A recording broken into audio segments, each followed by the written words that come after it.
And now, it's time for another Dice Tower review with Tom Vasel. Hey folks, today we're taking a look at a game from Gigamic called Pylos. Pylos, one of the things about Pylos that's going to be catch people's attention is the fact that it comes with these nice round wooden balls that will be placed in different spots on here, and you're trying to make the different pieces in this game. You're trying to be the last one to put a piece out. And so by putting pieces out, you can use pieces that are already on the board or have a chance to take pieces back into your hand. Let me show you the exact rules.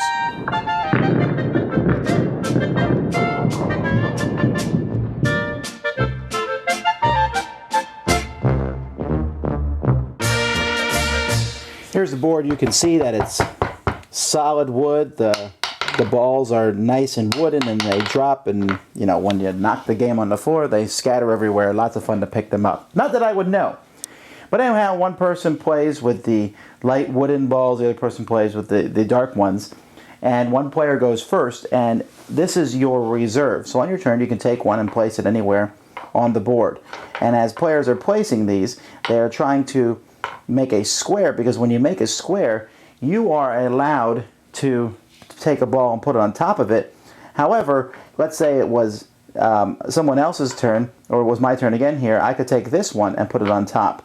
If I can find a ball that doesn't knock over the pyramid when I put it on top, I can take it off the board rather than taking it out of my reserves.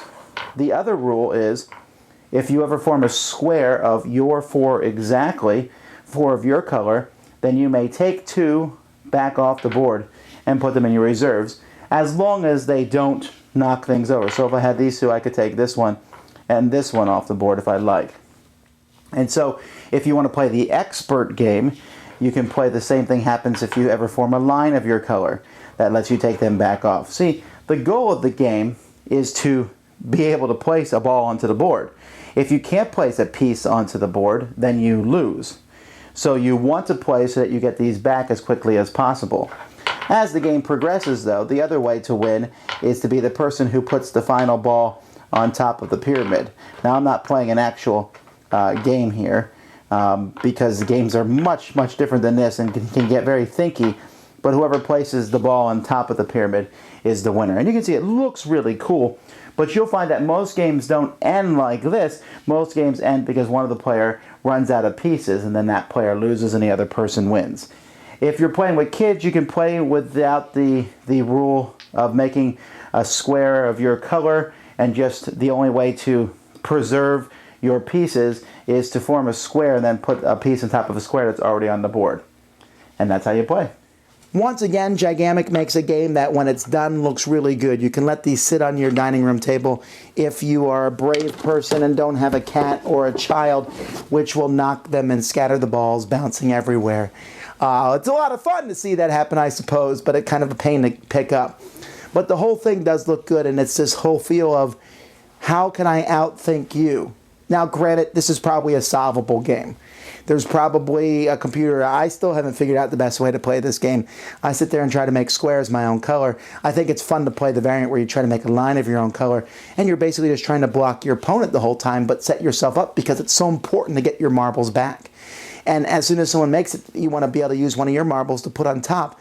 So again, to keep yourself from putting them out. And I've played this, I don't know how many times now, and I'm still thinking I'm not very good at it.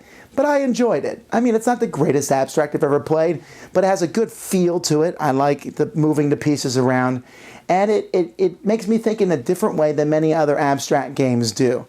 As someone who likes working with kids, I love using these games to work with kids. This is a good one, although it's a little more thinky, although kind of in a subtle way. It's not like the rules are hard or not, just a lot going on. That's Pylos.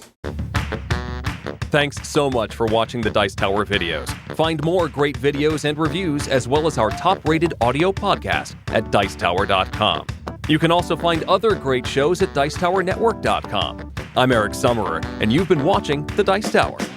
The Dice Tower is sponsored by Cool Stuff Inc., where you can find great games for great prices. Cool stuff in stock. Check them out at CoolStuffInc.com. Shut the door! There?